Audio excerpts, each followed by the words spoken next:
Hello, and a very warm welcome back to the Gimme a Whole Year Wrestling Podcast. My name is Ant, and this is... Ollie. Meep, moop, more. You're probably going to have a malfunction by the end of this episode, dude. I probably am, yeah. It's already happened. We're looking at NXT UK episode 30. Yes, the big first 3-0. We made it. Yes. We made it. 3-0 is a good year to... Yeah. You're definitely. not 30 and I'm well well past 30. Oh, this is going to be a fun episode, I can tell. It's going to be great. Phoenix, Arizona. Yes. First episode where NXT UK is filmed outside of the UK. Yes. How are the Yanks going to react to the NXT brand? They're not. They're not going to. They're not going to react. I'm not going to react. This is No, it had the best reaction. I will get there when we get there. Okay. But it had my favorite, probably the reaction that I've laughed the most at since NXT UK started. okay. So, Better than Holy Chip. Well, yeah, I think better than Holy Chip. I think. Okay, cool. I look forward to it. I must have missed this one because I don't know what you're on about, but that's good. It is class. So let's talk about it in brief. They don't seem that bothered, do they? At all. Well, I think the problem was twofold in this weird convention center setting thing. Man. So I think that, well, threefold, I guess, if you look at it in that way. The actual, I don't think the venue was very good. Nope. I think it was killing a lot of the sound. It was part of a bigger warehouse, wasn't it? Yeah. And there was even like polystyrene tiles on the wall, man. It was so I don't think it was the right venue for it. Obviously, there was no crowd more or less on one side. It was very thin on one side. Very thin. Because that was where the rest of the convention And this is like was. Access Weekend. This is like Royal Rumble where people are going down to watch it, you know? The mics were super bad around the ring, so they were incredibly tinny. It sounded like everything was happening at the end of a corridor, and then that meant that the commentary sounded so loud by comparison with everything else. The mics were set up really weird. You could hear Pete Dunne breathing into the mics under the ring. I missed it. There was a bit in the Pete Dunne match where the commentators were like, "Oh, you can really hear Pete Dunne breathing." You could hear it like it was in your ear. It was weird. And for you, it's like, which you can't normally definitely hear. Peeking to our audience right now. Yeah, absolutely. It was weird. It was a really weird setup. Yeah. I didn't enjoy it, and it's very difficult to review the matches when there's no atmosphere. Yeah, it does drag everything down a little bit. It does. So we're going to try and look at it as if we're watching it with just the wrestling eyes that we've got, but the atmosphere, man, was boom. Oh, sorry. And the third thing was, I don't think that, because I did say 3 and then I only said you did. 3. Sorry. The third thing is, I don't think that the American audience necessarily knew what was happening with the feuds that were ongoing. No, they obviously know who Pete Dunne was, and they were really responding to him.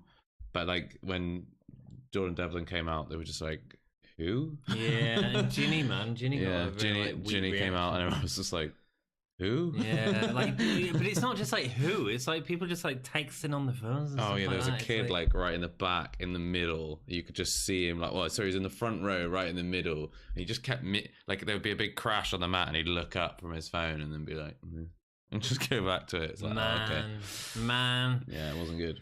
Cool, let's party with this then. So Toni Storm comes in at the start of the show down in her civvies for an in-ring promo. She comes down and shares the history of winning the belt from the Mae Young Classic and how she's come here and blah, blah, blah, blah.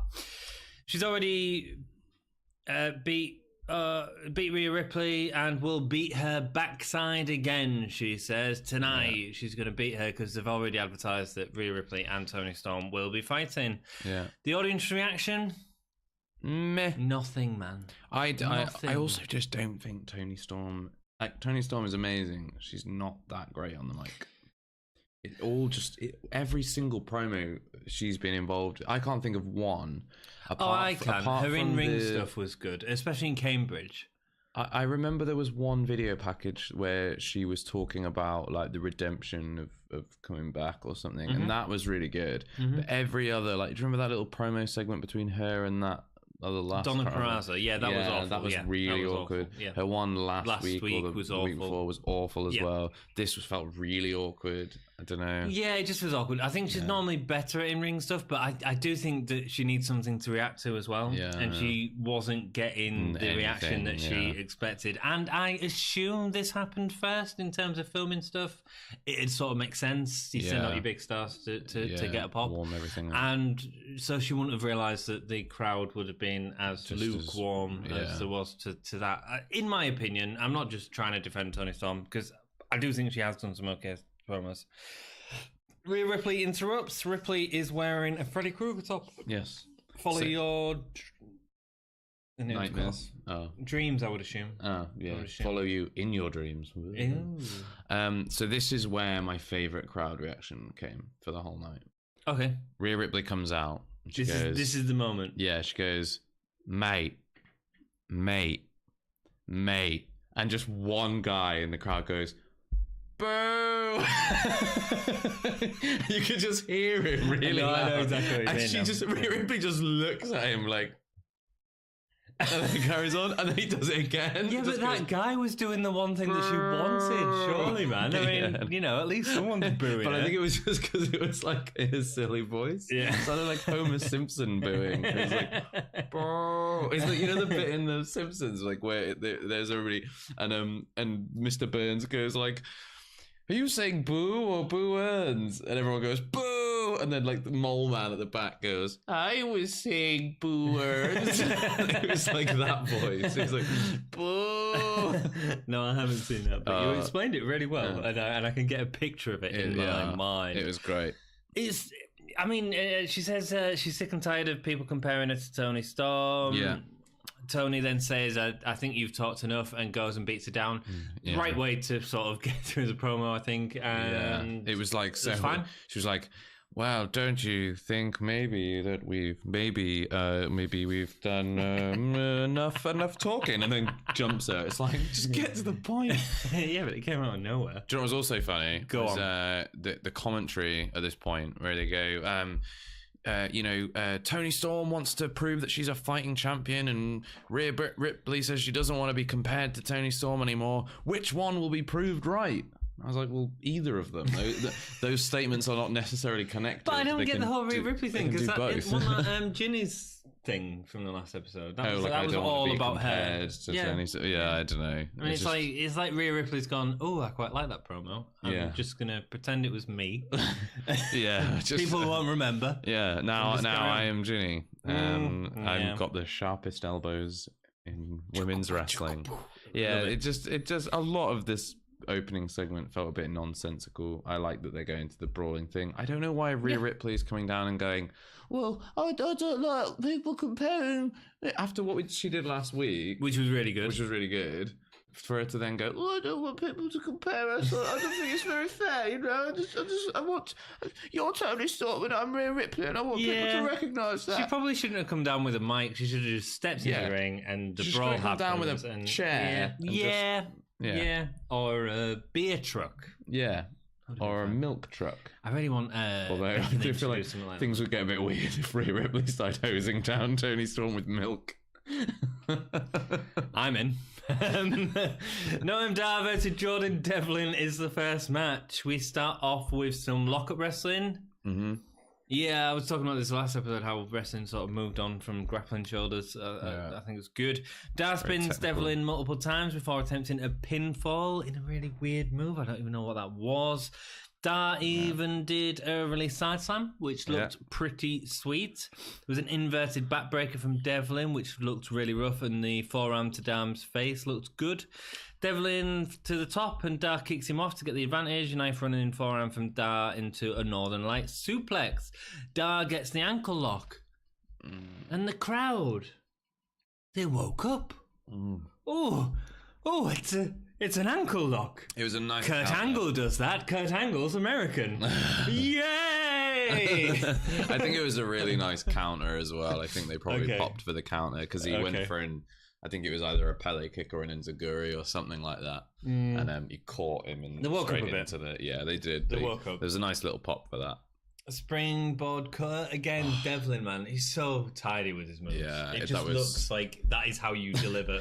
Do you like my note for that? Cutter, Yum. It was a nice cutter, man. It was a really nice cutter. Devlin jumps out of the way of Dar's attack on the ring steps, leading to him hitting the knee on the steps, which Devlin goes to take advantage for onto the ring steps. So he's going to do that stomp that he did to Banks during TakeOver. Yeah. Banks comes down and distracts Devlin, giving enough time for Dar to escape. Mm-hmm. Devlin goes to pin Dar in the ring and uses his legs on the rope as leverage. Ooh, naughty boy. Naughty. However, Banks pushes him off. The two square up, with Banks being on the outside, and Noam Dar uses that distraction to roll up Devlin, thank you. 1, 2, 3. Yeah, pin. It was a good match. Yes. It was a good match. It had everything you wanted. The crowd reaction was appalling. There was nothing. It wasn't just nothing there, man. I mean, there is in. I'm not having a go at the American audience. When they're behind something, they're behind something. And look at the great stuff that's on SmackDown at the minute. You know, and the crowd's into it. The crowd are already into it. There was another really bad Raw recently. Oh, it was when the NXT guys were called up. Yeah, and the crowd just didn't react. It was similar to this. I think though that's a big. I mean, we could get into a big conversation about that, but I think that's the fault of WWE more than anything. Just to go, hey, look, it's this guy from NXT. I don't think it was WWE. I think it was Vince McMahon. Yeah, I think he might have fallen out with Triple H over it as well. Yeah, it's a bad idea.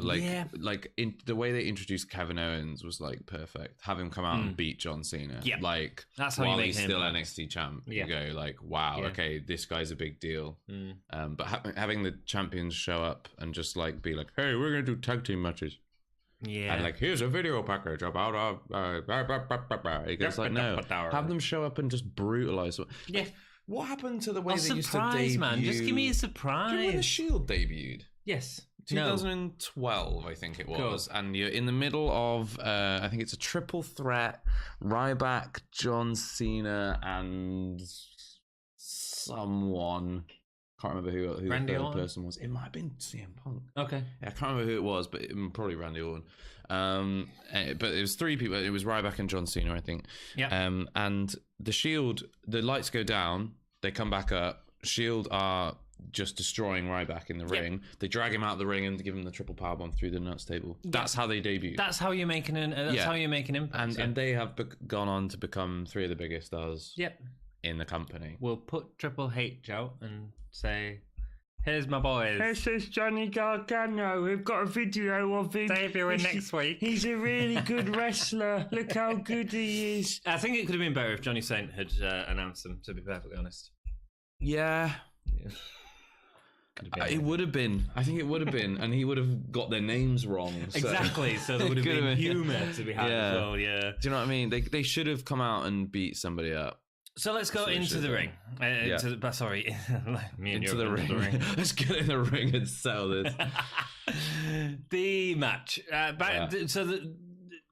Great. Devlin and Banks going at it again on the outside of the ring. That sort of idea of these two interrupting the matches between what should be quite a big match for Devlin. Yeah. Going against Dar. Yeah. Dar getting the pin. Yeah. I do think it makes Dar look really weak because Devlin was all over him in this match. Like, all over him, especially with the ending. And, the ending was like, he cheated and he managed to get the win because somebody distracted. I think that's okay, though. Okay. I think Dar gets booked strongly enough for the most part. And he kind of, he's not doing anything right now. So it doesn't matter. Devlin's got a more important story to tell right now. This story of Banks, I love the fact that come into it. Yeah. And I thought it was done really neatly as well. As opposed to be honest with you, because Dar is mostly on 205 Live, and they are unlikely to show that match on 205 Live, I don't think it'll make any difference to Dar whatsoever. No, you're right. So it was good. It was good in ring work. I like the whole thing that we're getting Devlin and Banks carrying on, and we are reminded that is going to carry on. After the match, Devlin is down. Dar's celebrating. His ankle's still a bit hurt from the attack. And Devlin attacks from behind and delivers a backdrop driver, which looks great again. It's Banks who comes in for the save, saving Dar as the two go fighting up the ramp. Yeah. And it is a great way to carry their angle on. And it's a similar thing to what we saw in Blackpool. Yeah. where they're fighting as they're leaving the ring, and because that was great how the shot ended with them two fighting. Just you know, like we still need more of fighting. that. Yeah, I like it when I don't like it when it's too overplayed, but I like it when it's used in the correct feud. And this is now starting to feel like a blood feud, and that is a good thing. Absolutely. I also want to say that I said last time, I think it was last time or maybe the episode before, that I started to feel like Devlin matches were getting repetitive, and I'd felt like I'd seen every single one of his moves. I've been completely proved wrong by this match, because it felt fresh again, and I don't know if that was just because it was such a good opponent in Noam, because he's so technical and he's so good, but it felt like a totally whole new thing. So. Yeah, I enjoyed it. Yeah. I enjoyed it a lot. I think I enjoyed it. We'll talk about our review at the end. In 2 weeks, we're getting Walter versus Cassius Ohno. This is really announced for the first time on this match. No. I mean, I get it. Okay. Yeah. Who's going over? Who's winning that match? Walter. I mean, I love Walter. This doesn't feel right at this point. I think... He's starting to feel overexposed already. Oh no, I don't have a problem with that. I just think the big guy Walter thing. There's more interesting ways to go about it, and I don't think Cassius Ohno excites me enough. To be that thing. I just think Walter versus Lars Sullivan. I'd be dead excited to see that. You know, but I think both of those guys need the momentum at the moment. With Walter just coming in and Lars where he is. Sorry, I'm not saying that. But what I'm saying is like. Ohno just feels a bit similar to Matt Coffey. And also Ohno literally just got like his ass handed to him by Matt Riddle. Yeah, he did. And you just think he's just a punching bag at this point. He is, yeah. And I get that, quite often when they bring someone new, they have them squash a bunch of people, but I'd rather just see Walter do you know what? The coolest thing... Jack Stars match was the best match we've seen from Walter Jack in Stars many respects. But also I think his best encounters is when Joe Coffey's come down to the ring or whatever, or got back in the ring after the match, and he's just wiped him out with a single kick. Yeah. Because you don't have to have him have a match, you don't have to have him pin anyone, but you establish you need to assert his that dominance. With a simple action, and then he just stands there, the ring general. Yeah. I don't need to see him wrestle until I agree, and I think it needs to be with smaller guys as well. I think is a more exciting thing. Yeah. Not that I'm sure it'll be a great match. I'm sure Ohno will look great out of it, and Ohno's a good wrestler. Absolutely, and it won't affect Ohno in any way, shape, or form on NXT. My other issue with this, and we'll talk about this because we're going into Gimme versus Maya Yim as well, is this whole NXT versus NXT UK. I get it. I like it. I like the idea of NXT UK versus NXT. I don't want to see it right now. Right now, we've got all these stories going on, which have been great. Yeah. I feel, do it as part of Survivor Series weekend. Yeah. Have your NXT versus NXT UK as part of Survivor Series. Have that as the takeover. It seems very early to start, we're only on episode 30 of a very new brand. Yeah. You could wait until Survivor Series to do something like that, and then it'd be exciting. It feels like a big deal.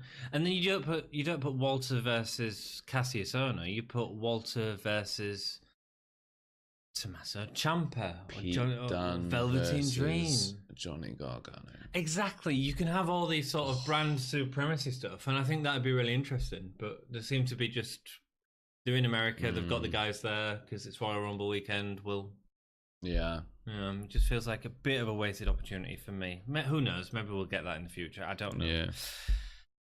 Also, in the next episode, it's advertised that Tony and Rhea are going for another championship match. Looking forward to that. I am. Yeah. I just want them to get it right, though. Yeah. We'll see. That's what I want. We'll see. I don't know what the right answer is. I know. I'm so undecided on how I feel about the whole Rhea Ripley, Tony Storm thing at the moment. I kind of want them to put it back on Rhea Ripley and have her go on a tear. Yeah. I don't know. I just don't know what they're going to do with Tony Storm otherwise. I guess Ginny. Tony Storm's going to go with Ginny, go against Ginny. Whether she wins or not, I don't know. But Rhea Ripley, it's more about the title actually. Do you put the title back on Ripley, which might not be a bad thing? Yeah. And or do you what? Because this match, I think, will tell us what is happening next. Our audience has seen the match; they know what's happening. We don't. Yeah. We don't know anything. So let's just move on. Gimme versus Maya Yim next. Maya Yim, obviously with NXT, also fought in the Mae Young Classic. Okay, so I have another issue here. Go. I'm sure when they announced the match, like they said it is a submissions match. Did they? I'm sure they said it was a submissions match. Oh, I didn't notice that, but that might play into your theory towards the end of the match. Well, so that this is the thing, and then about halfway through they went for a pin, and I went, wait, what? Like, and the ref counted it, and I was like, hang on, I'm sure they said it was a submissions match at the beginning of the match. No, I didn't. Like the ring, that. like like the ring announcement. They go, this is a singles match contested for one fall. Well, they said like this is a submissions match. I'm sure they did. Didn't notice. Maybe I misheard. No, it's all good. I'll rewatch it. You probably didn't. Ginny once again going for the technical submissions early on. Seen a lot of this. Nails into the skin. This time the ref was in the right position. Did you notice that? What? So when you were doing the nail stuff, he wouldn't have seen it. I like it, and I see what you exactly what you're saying. I think Ginny needs to play up to it a tiny bit more. So Ginny needs to sort of check the ref. And then that was really poor, man. That was really poor for an actor. That was like, there needs to be some sort of glance. But it was it was really good for an actor playing a wrestler. That's what it was. That's what a wrestler would do. They'd go. Yeah, she needs to look over and see the rest position before going for it. That's what she needs to do. Yeah. Not. I don't want that. There's a limit. But what I'm saying is there's a little thing there that's missing, and I think that's it. Yeah. It's only a little thing though. Yeah. Hurricanrana doesn't get as she cartwheels out of it, but it looks like Mia was. So Ginny goes for the Hurricanrana. Mia stands firm and then does a cartwheel out of it. But it never looked like Ginny was ever going to be able to hit the Hurricane because Mia stood too firm. Yeah, it wasn't good. It looked totally mistimed. It did. I like the disrespect that Ginny was showing, so she starts going into a couple of slaps in the match. I like that a lot. The surfboard submission, I really like that, especially with the heel kicks that are thrown in. And Ginny feels nasty. Yeah. And I like that nastiness. You know what was really depressing was Ginny was giving the crowd so much to work with. Yeah. Like, she was doing such a good, probably the best job I've ever seen her do as a heel. Right. That I've ever seen her do on NXT UK. Yeah. And this crowd was just like, and what? And what? Look, I'm kicking this person in the back of the head. Yeah. Boomy. And they're like, nah, we're all right. No, I agree completely. But she did feel nasty, and it's good work by Ginny. Yim gets a really sweet net breaker. Really nice net breaker, actually. Really cool. And the German into the turnbuckles, whipping back on Ginny's neck. Now, you said, and I didn't notice it. Brutal. It looked really bad. And you said you think that Ginny may have suffered a concussion at this point? Well, I mean, there's nothing online. I did check online to see if she suffered any injury, and nobody has reported it or anything. Okay. But she hits the turnbuckle super hard, and immediately she looks really out of position. Like, it doesn't look like a normal sell. She's immediately out of the ring. Ref, takes Maya Yim back. Maya Yim looks worried. In my opinion, her facial expression looks worried. Okay.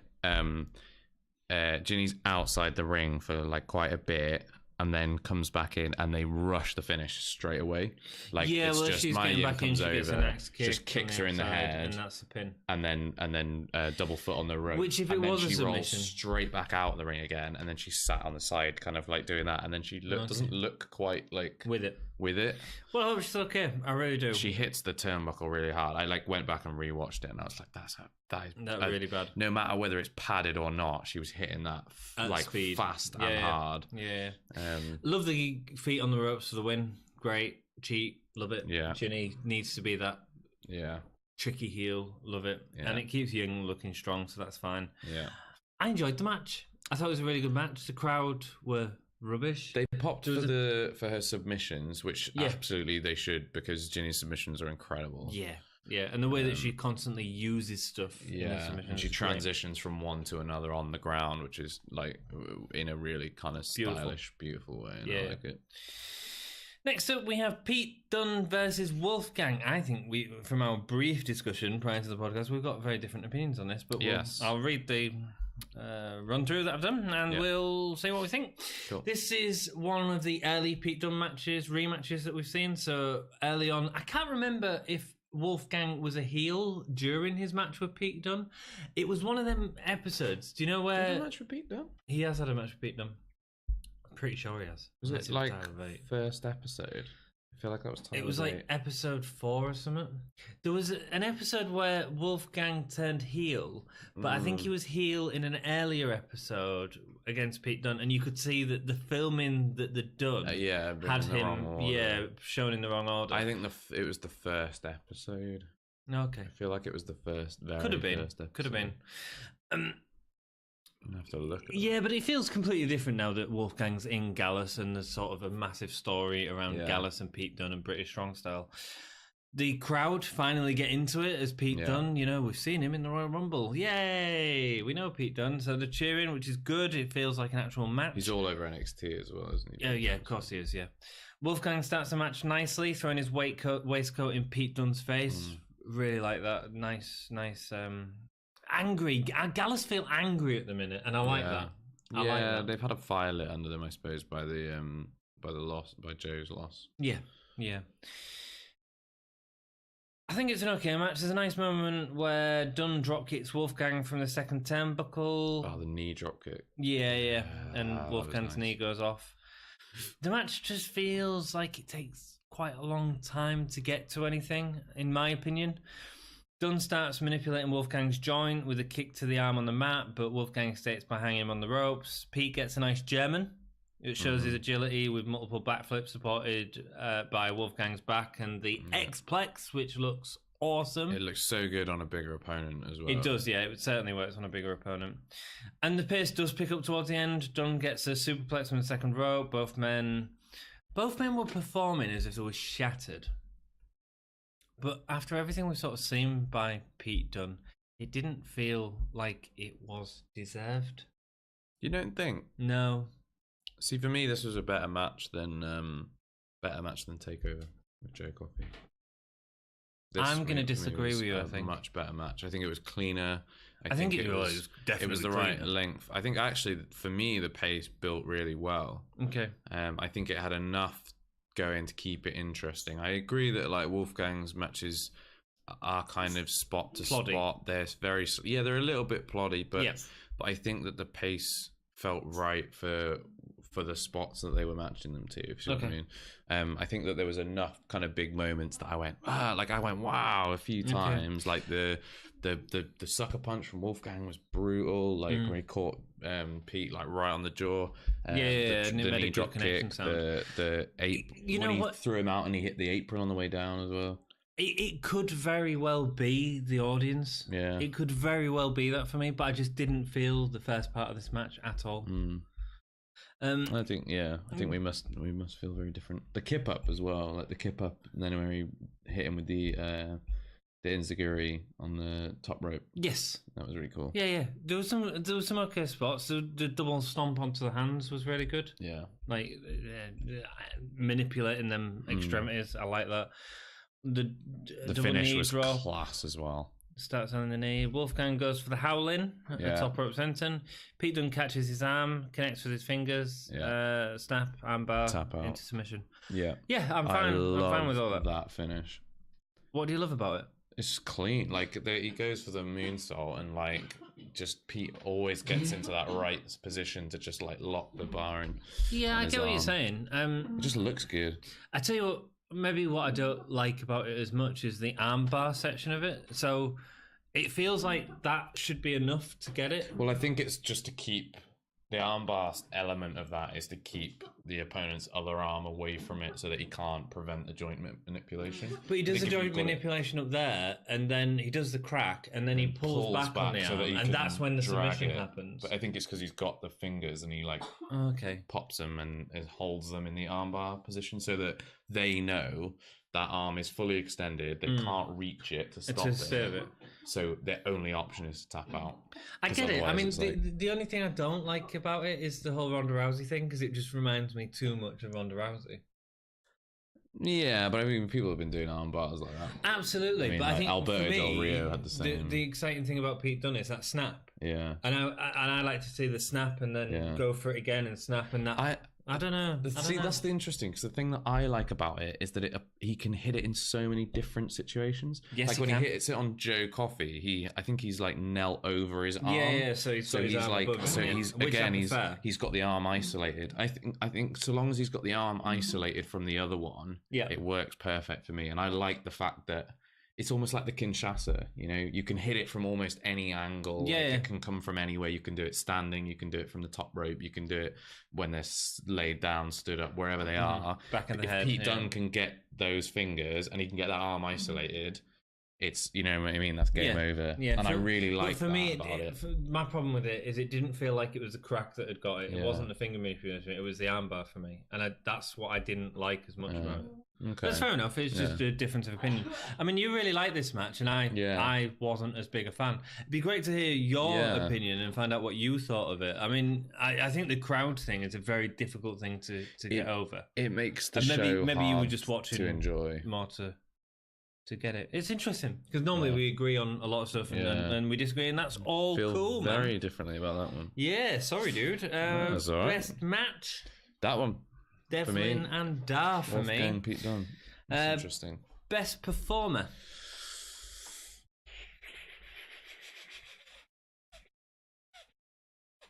I've got Devlin. Pete Dunne. Okay. I just loved everything he did in that match. Cool. I think that, not only with his offense, but also his selling, the way he went over that top rope and collided with the ring apron on the way down. It was just an interesting way of selling offense that not everybody ever does. Mm-hmm. Like, a lot of people would love, like, they're like landed fully on the ring apron and then rolled off, or they would have skipped it entirely and landed on the floor. Pete Dunne manages to throw himself over to the point where he's like half his body is off and half his body is on, and he just gets his head on the thing. I'm really looking forward to your comments in this episode. Like, let us know what you think, because it's great when we both disagree. I respect your opinion anyway, but likewise. Holy chip moment of the night. Holy chip. I'll let you go first. I need to think about it. Oh no, actually no, I know exactly what my holy chip moment is. Go. Ginny getting German suplexed into the corner and me nearly losing my mind with worry. Yeah, that was a holy chip. I think we can. That was a sad holy chip. We can call that the holy chip moment, especially if it's a concussion, man. That's it might not be. Well, we haven't seen out of it, so yeah. And how many gay stars do you give this episode? It's a really hard one to episode. For me. It was what? Like, the thing that was really disappointing about it was literally the sound quality and the crowd reaction. Yeah, that was what let it down. Yeah, big time. That's not the fault of the performers. No, not at all. No, not at all. So, but it is part of the programming. Yeah, it is. I'm for this episode of NXT UK, because the matches were so good in my mind. Few weird promos and stuff. We're 3 stars. Go so different. 3 stars. Wow. Yeah, and I mean that one. I'm sticking with it. Wow. I really liked all 3 matches. I'm going 1.5. I couldn't tell an outsider to watch this episode and say you're gonna watch this, you'll enjoy it. See, I would disagree. I would say watch this episode for 2 reasons. 1, I think the matches are all really good, and 2. Look how bad WWE's what's the word? Like, not programming, but like production values are. Because like, but that's not a reason to give it 3 stars. No, not a reason to give it 3 stars, but give it a reason to like tell people to watch it and be like, look, this is a multi-million pound company and they can't get their audio levels right. Like, I just think it's funny. It is weird. It is weird. And it's weird. NXT UK, it's a problem that's plagued them from day one, is their audio. Yeah. It's partly because they're in different venue, but then Raw is as well, so that's no excuse. When they make that much money as a company, they should have they should be able friggin' audio set up properly. Absolutely. For me, it's, the reason it's 1.5 is because it's mainly the crowd, man. Yeah. The matches were solid. Yeah, they were solid. Even the Pete Dunne and Wolfgang, I didn't enjoy that much. I think it was because of the crowd that I didn't enjoy it and I didn't get behind it.